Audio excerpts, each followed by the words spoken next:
Hi there, welcome to Nonsense Whisky. My name's Vin PF, and on today's episode we're going to be going back to the Auchentoshan distillery.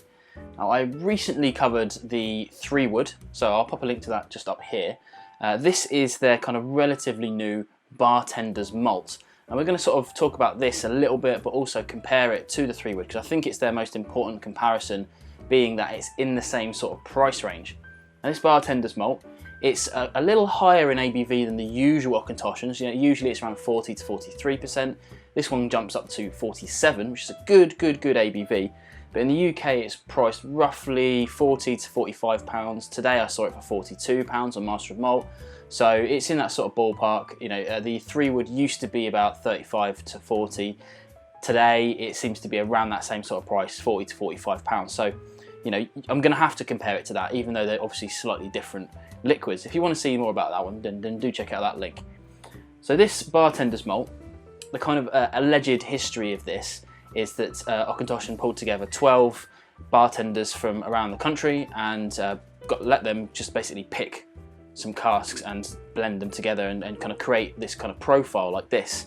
Now the youngest that's in here is supposedly 6 years, but apparently there's something like up to 5 decades worth of stuff in this, but I'm not sure exactly how true that is, if it really does have like a 50-year-old whiskey in here or not. I can't really be certain. Now the barrels they've used are a bit interesting as well. There's like all different kinds of kind of aged stuff in here. We're talking about ex-Lafroig casks, we're talking about rum casks, red wine casks, and there's like German oak and American oak in here as well. So it's a big old mix in there. And obviously that creates kind of blended whiskey. This obviously is still a single malt because all of the malt comes from the single distillery of Auchentoshan. Something else to note before we get into the tasting is that on the bottle it says annual release and 01, which is what I'm tasting today. And if you look at Master of Malt or whatever, that's what you'll get today. It hasn't quite panned out to be an annual release because it was released in something like 2016, and I think they thought they might sell out and then release another one in 2017 or even 18, but I guess stocks are still hanging around, so they haven't quite fulfilled that yet. But I understand that still they are planning on releasing more batches of this. So if you are interested in it, this is batch 1. I think batch 2 is going to be probably quite different because the idea is that they'll get another 12 people to pick another different blend, flavour profile, whatever. So it probably will be different to this. So if you like what I'm saying, if you like what I'm tasting in a moment, this might be the one that you want to get now, quickly, before it goes, and then maybe I'll do number 2. We'll see how this one goes. Let's get on to the tasting anyway and see what we've got in the glass. Now the nose, I'm not getting any wafts of that kind of ex-Lafroig stuff in there, so I don't think there's a huge amount in there. I'm getting some honey, some tiny sweetness, some slight sweetness, and quite a fair amount of citrus, kind of lemony citrus. But other than that, it's quite a clean, fresh nose.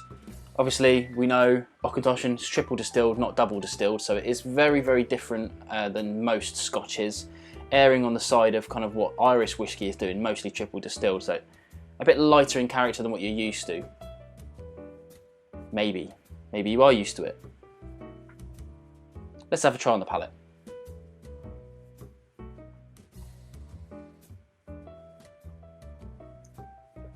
Okay, so one of the first things that really struck me about this was it's got a little bit more viscosity than some of the other Auchentoshans that I've tried.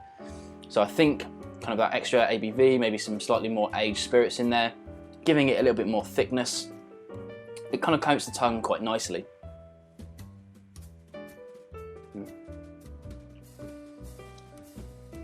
Yeah, for me as well, I'm getting some kind of dried fruits, almost sherry flavours in comparison, but I guess that's kind of rummish. But I understand there's not much sherry or any sherry at all in this. I don't know. Maybe there is, maybe there isn't. That's not what I could find, so I don't know. More honey, but one of the overwhelming things about this is that it's really quite kind of hot spicy. There's a big spicy flavour to it that's quite overwhelming actually.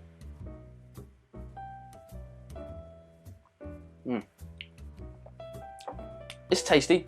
Finish is kind of medium-y, but for me it ends on kind of like a a numbing bitterness. So it's almost like there's this like Bonjela equivalent that this company in the UK called Boots sells, and it's almost like that, kind of like a nettily kind of numbness to it. Bit strange. Personally, although I don't have anything to fault with this at all, it's a pretty tidy dram. I'm enjoying it. It's absolutely fine, but really that's all it is. It's just fine. It's not bad, but it's not wow either. Now, if I was only comparing kind of Auchentoshans with each other, I would pick the 3 wood over this.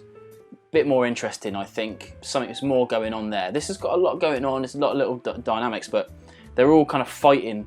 All the different flavour profiles are fighting for your attention, and what's really happening is you're not kind of paying attention to any of them. So it's fine. And I think the big problem is maybe the name of it. Personally, I mean, for Bartender's Malt, my initial impressions before I knew anything about it were that it's kind of a cocktail whiskey. And that may be how it's marketed. Now, on their websites, things like that, they don't make any mention of that at all. So they're definitely not kind of like pushing that as a marketeer's vice. But it seems like maybe it could be something that goes in without overwhelming any other flavours. I think if you bought a bottle of this, you'd be happy with it. It's one of those things that it's just fine. You'd be like, yep, great, whatever. But I think you would move on to the triple wood pretty easily, or maybe even something entirely different, just a little bit more interesting.